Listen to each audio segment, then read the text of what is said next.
para isso. Deus é gracioso em nos conceder esses momentos aqui nessa noite.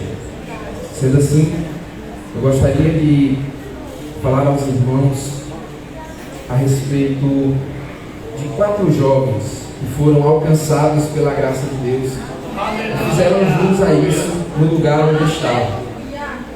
A minha Bíblia está aberta no livro de Daniel, livro do profeta Daniel, capítulo número 1, versículo número 6, 7 e 8. É o que nós vamos ler.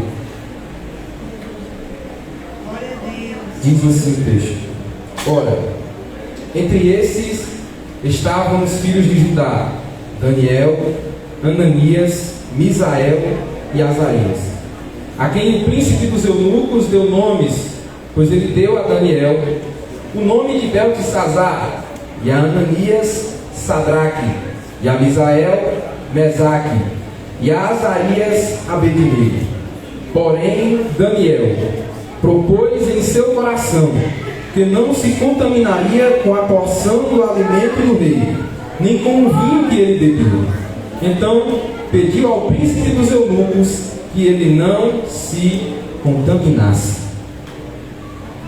Esse texto que eu tenho lido, ele vai nos contar a história de 4 jovens que foram tirados da sua terra, foram arrancados à força da sua casa e levados para uma terra distante. Por volta do ano 605 a.C., o rei Nabucodonosor atacou a cidade de Jerusalém, a sitiou, a cercou e fez ali uma grande destruição.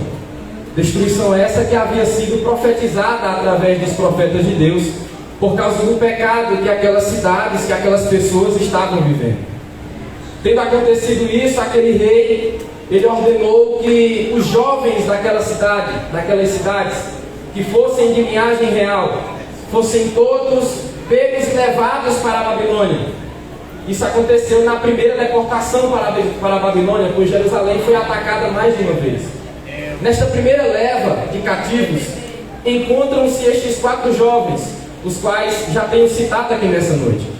Existiam outros, mas o texto faz questão de destacar estes 4, porque eles têm o destaque de jovens alcançados pela graça de Deus. É sobre as características desses jovens, algumas delas que quero falar nesta noite. Pois quem é alcançado pela graça de Deus, como já foi dito aqui nessa noite, ele tem frutos, ele manifesta atitudes que mostram que ele foi alcançado pela graça. Esses jovens, quando são tirados da sua terra, eles são colocados sob pressão, porque na sua terra eles tinham costumes diferentes, comiam uma comida diferente e tinham uma doutrina diferente. A primeira característica que eu desejo destacar nessa noite a respeito da vida desses jovens é a santidade que eles tinham para com Deus. Esses jovens, quando são tirados da sua casa, são levados da sua terra, são colocados sob pressão. Quando eles chegam em Babilônia, são submetidos a um regime diferente do que eles viviam. Quando eles chegam lá, o rei determina que eles deveriam passar por um processo para depois de 3 anos serem apresentados diante dele, para que estivessem diante dele servindo a ele e àquela província. Quando eles se deparam com essa sentença do rei, Daniel, um daqueles jovens, ele se destaca pelo compromisso que teve com Deus, de dizer que não se contaminaria com a comida e nem tampouco com o vinho do rei, que ele bebia, que ele comia, que ele se alimentava. A atitude de Daniel, ela é destacada no meio desses 3 jovens, porque Daniel é o primeiro a se manifestar. E a atitude dele se manifestar, dizendo que não se contaminaria, ajudou aqueles outros 3 jovens a também manifestar fidelidade a Deus, fidelidade ao Senhor. Dentro dessa característica de santidade, nós podemos ver que a influência é muito forte. Um jovem que se destaca pela sua maneira, como se conduz na sociedade, ele influencia, ele traz outras pessoas a desejarem servir a este Deus. Daniel, esse jovem que está se destacando juntamente com aqueles outros três, ele toma esse propósito. Tomando esse propósito, ele vai chegar para aquele que foi constituído sobre eles naquela província para prover o alimento que eles seriam alimentados, que estaria ali cuidando deles. Ele chega para aquele homem e ele diz: olha, eu não quero me contaminar, não quero comer dessa comida. Faz o seguinte, nós queremos aqui comer apenas legumes e beber água. Aquele homem, com medo do rei, com medo da sentença que o rei poderia lhe dar por não cumprir a sua ordenança de alimentar aqueles jovens com a sua comida, com o seu manjar e com o seu vinho, aquele homem com medo, ele diz a Daniel: não irei fazer isso, pois eu temo ao rei. No entanto, Daniel não temia aos homens, Daniel temia a Deus. Essa é uma característica que a santidade, que revela santidade nas nossas vidas. Aqueles jovens manifestam santidade pelo seu temor a Deus. Daniel, ele diz que quer passar por um teste. Ele diz: faz o seguinte, coloque-nos à prova. Dentro de 10 dias, nos dê apenas legumes e água. E se depois desses 10 dias nós aparecermos mais fracos e mais fracos do que os outros jovens que comem do manjar do rei e do seu vinho, pode nos dar dessa comida. No entanto, se aparecermos mais fortes e os nossos semblantes mais bonitos, nós queremos viver dessa mesma porção. A Bíblia vai nos mostrar que aqueles jovens vão entrar nesse processo, porque a santificação é um processo. Quem é alcançado pela graça de Deus tem que passar por um processo de santificação. O processo de santificação na vida do cristão não é fácil. É necessário renunciar a algumas coisas que muito se querem. É necessário deixar algumas práticas que se deseja muito. É necessário renunciar os desejos da carne. João, na sua primeira epístola, no capítulo de número 2, a partir do versículo número 15, já foi falado aqui nessa noite. Ele diz que tudo aquilo que há no mundo, a concupiscência dos olhos, a soberba da vida, não vem do Pai, mas do mundo. Mas ele diz que aquele que faz a vontade de Deus permanece para sempre. Aqueles jovens manifestando santidade no meio daquela província, eles foram poupados por Deus, foram guardados por Deus. Após aqueles 10 dias de provação, eles apareceram mais fortes, com seus semblantes mais bonitos e mais gordos do que todos aqueles que comiam do manjar do rei. Sabe por quê? Porque a comida do mundo não serve para você, jovem. O manjar que o mundo está te oferecendo não serve para você. Os prazeres que o mundo te oferece não servem para você. Mas tem um alimento maravilhoso que Deus preparou e enviou através da sua graça. Ele nos deu a sua palavra. O salmista Davi chegou a dizer que ela é luz para os nossos pés. Ela é uma lâmpada para os nossos pés. Ela é luz para o nosso caminho. Ela nos ensina como viver neste século. A santidade deve ser a marca de jovens alcançados pela graça de Deus. Aquilo que o mundo vem oferecendo para os jovens dessa geração é muito tentador. Mas eu quero te dizer nessa noite que o Senhor tem um prazer muito melhor do que aquele que você tem experimentado muitas vezes sozinho no seu quarto. Aleluia, Deus. Uma vida de pecado não é comparada ao prazer que é estar na presença do Senhor. Daniel entendia isso. E ele disse: eu não irei me contaminar neste lugar. Ele manifesta a santidade. O teste era de 3 anos. Porque santidade não é para se viver só hoje, é para se viver hoje, amanhã, depois, daqui 1 ano, daqui 2 anos. Eles passaram 3 anos naquele regime até serem apresentados diante do rei. Uma vida de renúncia.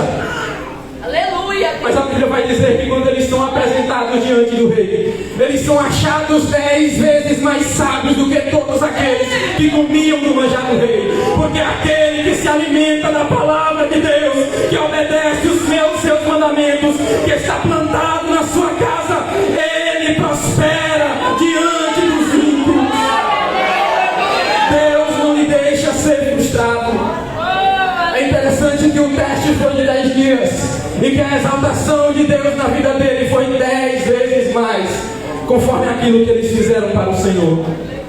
Porque o Senhor nos recompensa proporcionalmente à santidade e à fidelidade com que temos a Ele. A santidade nos traz benefícios. O pecado pode trazer algum benefício. No entanto, Paulo já disse que o salário do pecado é a morte. Não ceda àquilo que tem te oferecido. Não ceda aos desejos da sua carne. Não ceda àquilo que você tem desejado, que não vai de encontro com a vontade de Deus. Porque ser santo ainda tem benefícios. Quem é santo ainda é recompensado por Deus. Quem é santo ainda tem a promessa de ver o Senhor naquele grande e glorioso dia. O escritor aos Hebreus disse que sem santidade ninguém pode ver ao Senhor. Se nós temos esta esperança, se fomos alcançados pela graça de Deus, devemos viver em santidade. Mas a Bíblia vai nos dizer que não somente aqueles jovens, eles eram santos, mas que receberam da parte de Deus sabedoria e entendimento. Mas eu disse que Daniel foi quem se manifestou em não se contaminar.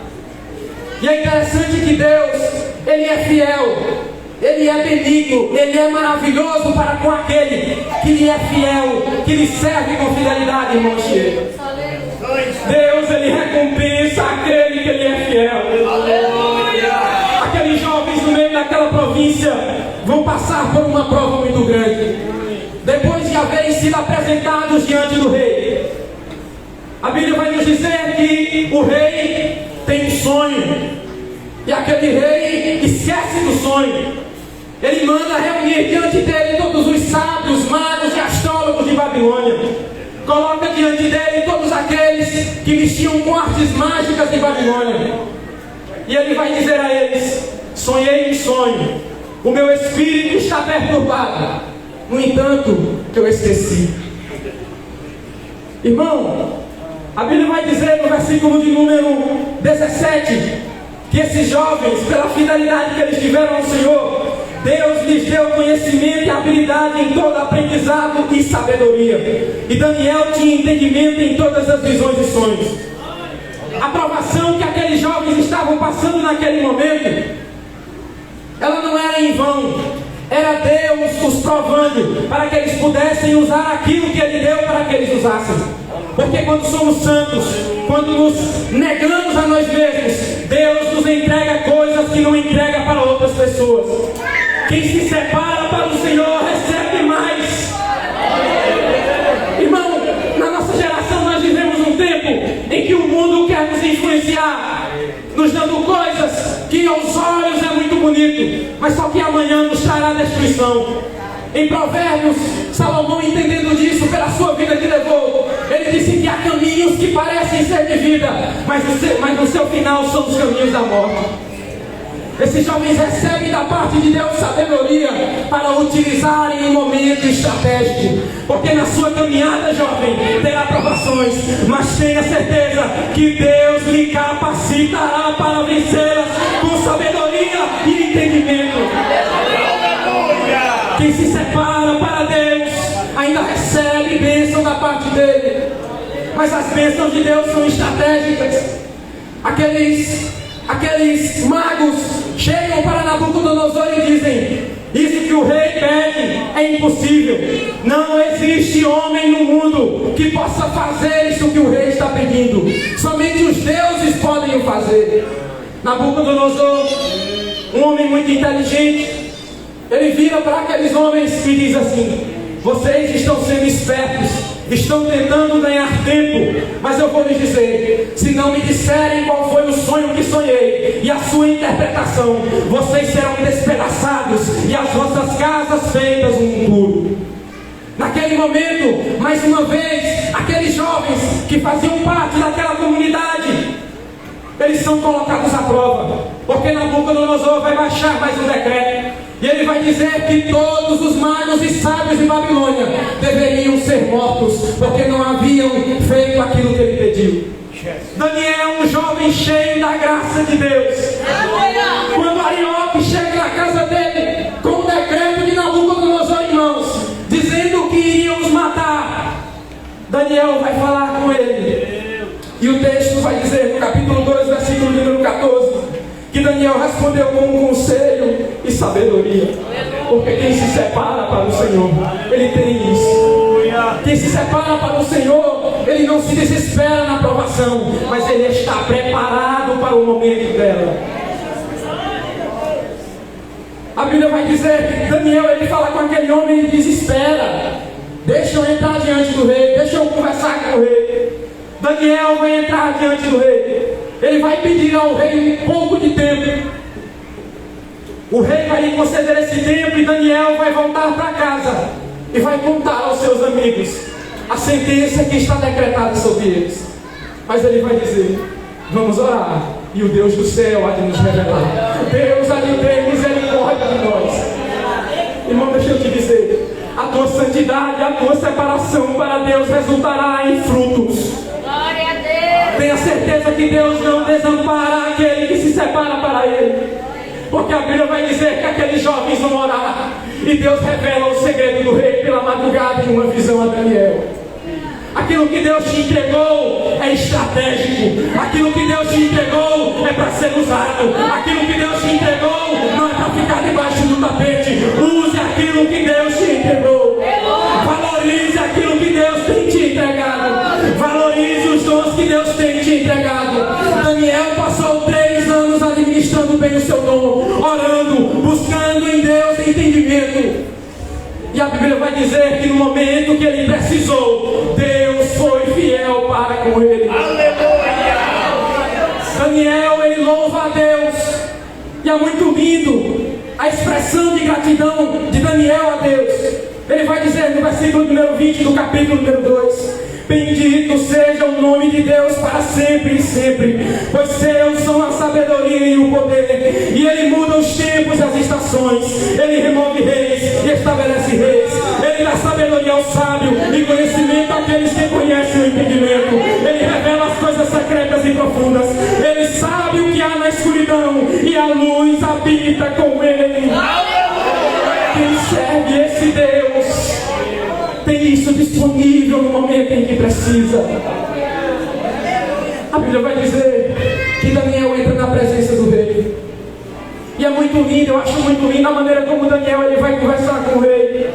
No versículo número 27, Daniel já está diante do rei. E quando ele vai falar ao rei, o rei lhe pergunta: é verdade que você sabe qual foi o sonho que eu sonhei? Você vai mesmo me dizer aquilo que eu sonhei? Vai me dar a interpretação? Daniel, que é um homem cheio da sabedoria de Deus, ele sabe que aquilo que Deus lhe entregou não é para a sua própria glória. E ele vai dizer: não, em mim não existe isso. Aleluia. Eu não posso lhe dar essa interpretação. Mas o Deus a quem eu sirvo, Ele é um Deus que revela os segredos dos homens. Ele é um Deus que conhece aquilo que está na escuridão. E é Ele quem vai me dar a saber o que o rei sonhou. A Bíblia vai dizer que Daniel vai interpretar o sonho do rei e também vai contar o sonho. Ele vai dizer ao rei: rei, enquanto tu estavas dormindo e os teus pensamentos se perturbaram em ti, o sonho que tu teve foi esse. Tu viste uma grande estátua. A cabeça desta estátua era de ouro, o seu seio e os seus braços eram de prata, o seu ventre era de cobre, as suas pernas eram de ferro, os seus pés eram de ferro e barro. Rei, tu és essa cabeça, porque Deus, Ele te exaltou sobremaneira sobre todos os reis, e tu tens esta glória. No entanto, o restante da estátua significam outros reis que hão de se levantar depois de ti. No entanto, no sonho do rei, também ele via que uma pedra era cortada sem mão, e ela atingia aquela estátua e a despedaçava sobre os 4 ventos da terra. Daniel vai dizer que aquela pedra, depois de atingir a estátua, ela se forma num monte, e aquele monte simbolizava um reino que haveria de ser eterno. Daniel, pela sabedoria que recebeu da parte de Deus, ele recebe revelações a respeito do futuro. Jovem, deixa eu te dizer aqui nessa noite, aquilo que você tem feito para Deus, a separação que você tem feito para o Senhor, resultará em frutos gloriosos. E não tão somente isso, mas a estratégia de Deus é te preparar para um momento especial que o Senhor há de te usar em lugares que você não imagina, em lugares que você não pensa. Você é necessário em algum lugar. Deus está te preparando. Ele há de te levar daqui, e o Senhor glorificará o seu nome através da sua vida. O propósito de Deus na vida daquele que se separa, na vida daquele que se santifica, é que abençoe o lugar onde ele está. E a sabedoria que Deus nos dá deve ser usada. Os dons que Deus nos dá devem ser usados nessa missão. A última coisa que desejo destacar aqui nessa noite, a respeito desses jovens que foram alcançados pela graça, é que quem é alcançado pela graça de Deus, ele é dependente do Senhor. No livro de Daniel nós vamos ver muitas demonstrações da misericórdia de Deus para com aqueles jovens e para com Daniel. Neste capítulo 2, nós presenciamos um momento em que o rei vai admitir que somente o Deus do céu é quem merece glória. No entanto, os ímpios são assim, são estáveis. E de um momento eles adoram a Deus, no momento servem a outros deuses. Mas a Bíblia vai dizer que no capítulo número 3, o rei, ele vai fazer uma estátua. E quando o rei faz uma estátua, ele decreta, baixa mais um decreto. Ele já se esqueceu que o Deus de Daniel é poderoso. Ele agora vai mandar fazer uma estátua de ouro. E ele diz que todas as províncias, reúne todas as províncias, todos os reinos, e diz que todos deviam se prostrar e adorar aquela estátua, que era uma representação dele mesmo. Ele diz que todos deveriam se prostrar diante daquela estátua. A Bíblia vai dizer que ele chama todos os músicos da província. Ele monta uma grande banda. E ele diz que no momento em que aquela banda tocasse, todas as províncias deveriam se prostrar diante daquela estátua. Mas aqueles jovens, eles não temiam os homens. Aqueles jovens tinham um compromisso com Deus. Aqueles jovens dependiam de Deus. Aqueles jovens, eles entendiam o que era servir a Deus. Aqueles jovens não cediam a qualquer pressão. Aqueles jovens não eram crentes hoje e amanhã estavam se entregando aos desejos da carne. Aqueles jovens tinham um compromisso com Deus. A Bíblia vai dizer que no momento em que os instrumentos tocam, todas as nações, províncias e reinos se dobram diante da estátua. No entanto, tem 3 jovens que estão de pé no meio da multidão. Porque aquele que é dependente de Deus, ele entende que o Senhor pode livrar, seja de qual for a situação. A Bíblia vai dizer que algumas pessoas, alguns caldeus, vão denunciar aqueles jovens para Nabucodonosor, pois eles faziam parte da Suprema Corte, eles faziam parte de cargos altos naquela província. Eles vão dizer: ó rei, tem gente aí que não faz caso de ti, tem gente aí que não adora a imagem que o Senhor levantou. Mas irmão, quem é dependente de Deus não cede às pressões do mundo. Quem é dependente de Deus, ele entende que não importa qual seja a provação, o Senhor é aquele que é poderoso para o fortificar. Aleluia! O Salmo de número 46 fala a respeito de um Deus que é um socorro bem presente na hora da angústia. Fala a respeito de um Deus que é uma fortaleza. E aqueles que creem nesse Deus não temem. A Bíblia vai nos dizer que o rei manda tocar de novo os instrumentos. E no momento em que o rei manda tocar os instrumentos, ele diz que se aqueles jovens não se prostrassem, seriam jogados dentro de uma fornalha de fogo ardente. A Bíblia vai dizer que o rei manda aquecer a fornalha 7 vezes mais. Os instrumentos tocam, os jovens mais uma vez não se dobram. A sentença está dada. Agora os jovens. E agora os jovens vão ser lançados na fornalha. Irmão, mas se você depende de Deus, pode te levar para a fornalha, mas na fornalha Ele entra com você. A Bíblia diz que aqueles jovens são levados à fornalha. O fogo estava tão quente, eles estavam amarrados. Isso aqui é muito interessante. Irmão, o mundo tenta nos amarrar, o mundo tenta nos aprisionar com os seus costumes, com as suas doutrinas de demônios, com os espíritos enganadores que querem nos afastar da palavra de Deus. A Bíblia diz que aqueles jovens são levados para a fornalha amarrados. Os soldados que os estavam levando para a fornalha morrem antes mesmo de eles entrarem na fornalha. O milagre já começou aí. Porque quando você está entrando na prova, se você é dependente de Deus, Ele está com você. A Bíblia diz que os jovens são jogados dentro da fornalha. Nabucodonosor esperando que aqueles jovens virassem churrasquinho. No momento em que ele olha para dentro da fornalha, a Bíblia vai dizer, alguém vai contar um testemunho. Não foram 3, ó rei, que tu jogaste dentro da fornalha. Ele vai dizer sim. Mas eu estou vendo o 4º homem dentro da fornalha, e a semelhança dele é do Filho dos deuses. Ei, irmão, ei, jovem, Deus entra com você no meio da provação. Se você é fiel, se você tem se separado para Ele, Ele entra com você no meio do fogo. Deixa eu te dizer, tem um detalhe: o fogo não consumiu aqueles jovens, porque o fogo da provação, ele não te destrói. O fogo da provação apenas corta, queima aquilo que te atrapalha de servir a Deus. Porque a Bíblia vai dizer que quando aqueles jovens são tirados de dentro da fornalha, a única coisa que queimou foram as amarraduras dos seus pulsos. A provação não te afasta de Deus. A provação te ensina a ser mais dependente de Deus. Se você foi alcançado pela graça, você precisa ser dependente do Senhor. Mas também, se você foi alcançado pela graça, Ele entra com você no meio das provações. Não foi isso que o profeta Isaías disse? Quando passares pelas águas, eu entrarei contigo. Quando entrares dentro do fogo, eu também entrarei com você. A atitude de fidelidade a Deus no meio de uma província ímpia, idólatra, fez com que aqueles jovens pudessem prosperar e o nome do Senhor ser glorificado através da vida deles.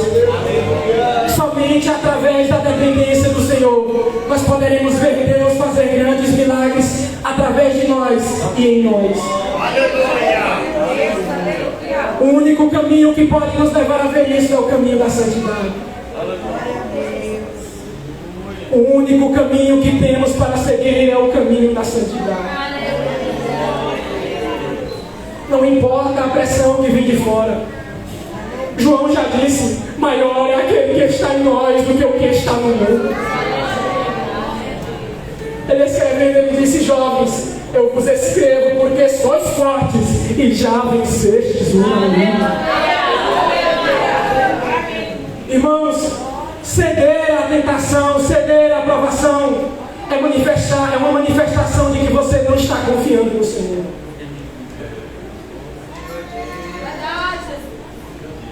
Ceder aos seus desejos carnais é manifestar que você ainda não provou do maravilhoso sacrifício de Cristo. Quando eu falo sobre isso, eu penso na vida que poderia ter se não estivesse na presença do Senhor. Aqueles jovens, após cada aprovação que passavam naquela província, eram exaltados. Porque aquele que é fiel ao Senhor no meio da aprovação, ele é exaltado no final dela.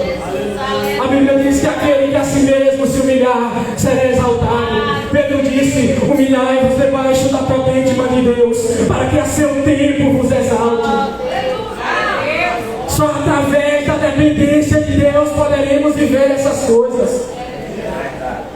Manifestar a dependência de Deus no domingo é fácil. Eu quero ver você ser dependente de Deus na segunda-feira. A A tua fidelidade a Deus não pode estar condicionada ao lugar onde você está. A tua fidelidade a Deus não pode estar condicionada à sua condição financeira. Porque aqueles jovens chegaram em Babilônia como escravos. O lugar onde você está não pode determinar o seu caráter. É a sua dependência de Deus que vai fazer com que você veja grandes milagres acontecerem. A Bíblia, ela é maravilhosa. E eu não poderia terminar esta ministração sem fazer uma oração, com a permissão do pastor. Eu convido a igreja a se colocar de pé. Se existe alguém aqui nessa noite que deseja fazer um compromisso com o Senhor Jesus, a oportunidade está aberta. Se existe alguém aqui nessa noite que deseja fazer um renovo com o Senhor, uma reconciliação, deseja firmar um compromisso de fidelidade com o Senhor, a oportunidade está aberta. Mas deixa eu te dizer, o mesmo Deus que permite você entrar na provação é o Deus que entra com você nela. É o Deus que te livra dela. Mas se você está afastado dela, você certamente será chamuscado pelo fogo. O fogo vai te consumir. Mas deixa eu te dizer, aquele que está debaixo da sombra do Onipotente tem descanso. Deixa eu te dizer, Jesus não morreu na cruz para você viver uma vida de pecado. Jesus não morreu na cruz para você viver uma vida displicente. Jesus não morreu na cruz para você viver como se Ele não estivesse olhando para você e cuidando de você 24 horas por dia. Aleluia, Deus. Ele morreu na cruz para que através dessa palavra os nossos corações fossem inflamados. Não é o fogo da provação que vai te queimar, mas é a palavra de Deus que vai arder dentro de você e vai provocar milagres na sua vida. Jesus nessa noite deseja inflamar corações. Nessa noite o Senhor deseja derramar o fogo que está diante dele na vida de jovens aqui. Mas é necessário que se tome uma decisão assim como Daniel tomou. Um compromisso com Deus é a única coisa que pode te salvar de uma geração perversa. É a única coisa que pode te salvar da condenação eterna.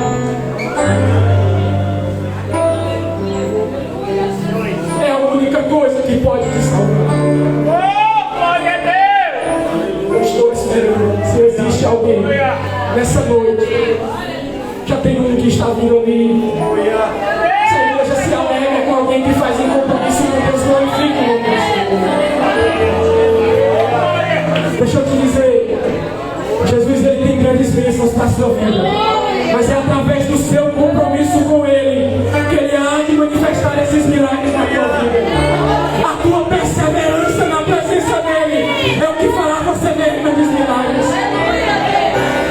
Não deixe o Senhor por aquilo que você tem sido ofertado no mundo. Deus tem grandes milagres para fazer na sua vida, mas firme o compromisso com Ele.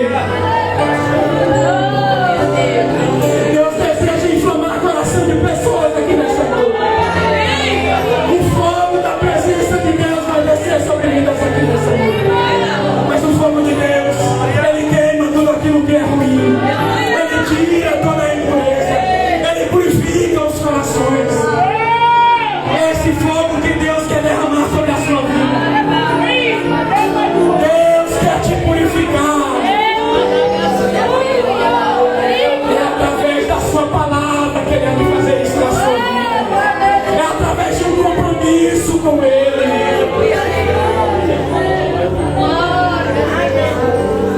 Se você se alegra porque fica um compromisso com o Senhor, glorifica o nome do Senhor nessa noite. Deus ele se alegra daquele que firma um compromisso com Ele. Ele é fiel para prover as necessidades daqueles que têm compromisso com Ele. Santidade é um caminho. Senhor Deus e Pai, nós te agradecemos por estar aqui nessa noite. Pai querido e santo, eu te louvo por essa palavra.